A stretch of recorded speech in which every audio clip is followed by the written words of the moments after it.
যৌন ক্ষমতা বৃদ্ধি করতে পারবেন, মর্দানি শক্তিকে স্থির করতে পারবেন, দীর্ঘক্ষণ ধরে সহবাস করতে পারবেন, এমনকি সহবাসে বাজি ধরতে পারবেন। বন্ধু, এটা জানো তানো কোনো গাছ নয়, এটা লজ্জাপতি গাছ। মনে রাখবেন, লজ্জাপতি গাছ দুই প্রকারের হয়ে থাকে, সাদা লজ্জাপতি এবং কালো লজ্জাপতি, তবে দুটাই সমগুণ বিশিষ্ট। বন্ধু, এটা খুবই পাওয়ারফুল একটি ভেষজ। এই গাছটি আপনি শহরে গ্রামে দু জায়গাতেই সহজে পেয়ে যাবেন, তবে গ্রামে বিভিন্ন পরিত্যক্ত জমিতে রাস্তার পাড়ে ব্যাপক পরিমাণে পাওয়া যায়, আর এই শহরের মধ্যে বিভিন্ন পার্কে বা বিভিন্ন রাস্তার পাশে আপনি দেখতে পাবেন এই গাছটি। এই গাছটি কোথাও দেখলে আপনি সঙ্গে সঙ্গে উঠায় নেবেন। বন্ধু, খুবই কার্যকরী একটি গাছ। আগের যুগের মানুষদের বিনোদনের প্রধান উৎস ছিল যৌন মিলন, সন্তান প্রতিপালন। তখন কিন্তু সিনেমা টিভি ছিল না বন্ধু। তখন এই বনাজি গাছগাছালির চিকিৎসার মাধ্যমে তারা ঘন্টা ঘন্টা ধরে যৌন মিলন করতেন। খুবই কার্যকর এই গাছ বন্ধু, খুবই পাওয়ারফুল একটি ভেষজ। আয়ুর্বেদিক শাস্ত্রে এই লজ্জাপতি গাছের চেয়ে ভালো কোনো গাছ নেই বললেই চলে।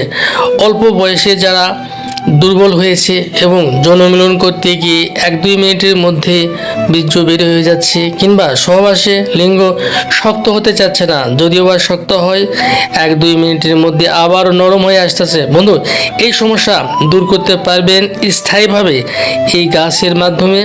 আপনার এই সমস্যা যদি থেকে থাকে তাহলে অতি সহজেই দূর করতে পারবেন। সেটা কোনো ডাক্তার কবিরাজের কাছে আপনাকে যেতে হবে না, আপনি বাসায় বসে এই ওষুধটি নিজেই তৈরি করতে পারবেন।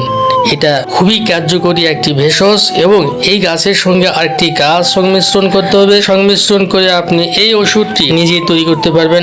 বাসায় তৈরি করে খাওয়া সবচেয়ে বেটার। একটি কথা বলে রাখি, এই গাছ সেবন অবস্থায় গরুর মাংস খাবেন না। মোটামুটি যে কয়দিন ওষুধ সেবন করবেন সে কয়দিন গরুর মাংস খাবেন না। পানি প্রচুর পরিমাণে খেতে পারবেন এবং পানি প্রচুর পরিমাণে আপনাকে খেতে হবে। এই গাছটি যখন আপনি সেবন করবেন তখন আপনার শরীরে বিভিন্ন ধরনের সিমটম দেখা দিবে এবং শরীরটা কড়া কড়া ভাব মনে হবে, মনে হচ্ছে শরীরটা শুকাই যাচ্ছে, যে কারণে আপনি পানির পরিমাণটা অনেক বেশি করে খাবেন। তবে এই গাছ থেকে যেভাবে ওষুধ তৈরি করবেন আমি আপনাকে দেখিয়ে দেবো, বুঝিয়ে দেবো, ওরকম ভাবে যদি আপনি বাসায় বসে নিজে তৈরি করতে পারেন সেটা আপনার জন্য অনেক বেটার। তবে এই ওষুধ তৈরি করার জন্য আপনাকে যেটি জোগাড় করতে হবে এই গাছের শেকড়। এই গাছের শেকড়টা আপনার দরকার, তবে পাতা এবং ডাঁটা যৌন রোগের ক্ষেত্রে ব্যবহার করে ভালো রেজাল্ট পাওয়া যায় না। এই যৌন রোগের জন্য আপনাকে অবশ্যই এই গাছের শেকড়টা আপনাকে ব্যবহার করতে হবে। এই গাছের শেকড় দেখতে পাচ্ছেন আমি উঠিয়ে নিয়েছি, অনুরূপভাবে আপনি কালেকশন করবেন। এই গাছের শেকড় 50 গ্রাম, আর এর সঙ্গে নেবেন 2টি জায়ফল, 2টি একসঙ্গে পাটায় বেটে নেবেন। বেটে নেওয়ার পরে একত্রিত করে ছোট্ট করে 30টি বটিকা বানিয়ে নেবেন, রোদ্রে শুকায় নেবেন। প্রত্যেক দিন রাতে খাবারের পরে কিংবা সহবাসের 1 ঘন্টা আগে ঠান্ডা পানি দিয়ে 1টি করে ট্যাবলেট আপনি সেবন করবেন। আপনার জীবন অবধি কেটে যাবে বন্ধু, আপনার যৌন সমস্যা দেখা দিবে না। আজকের ভিডিওটি এ পর্যন্তই, সবাই ভালো থাকবেন, আল্লাহ হাফেজ।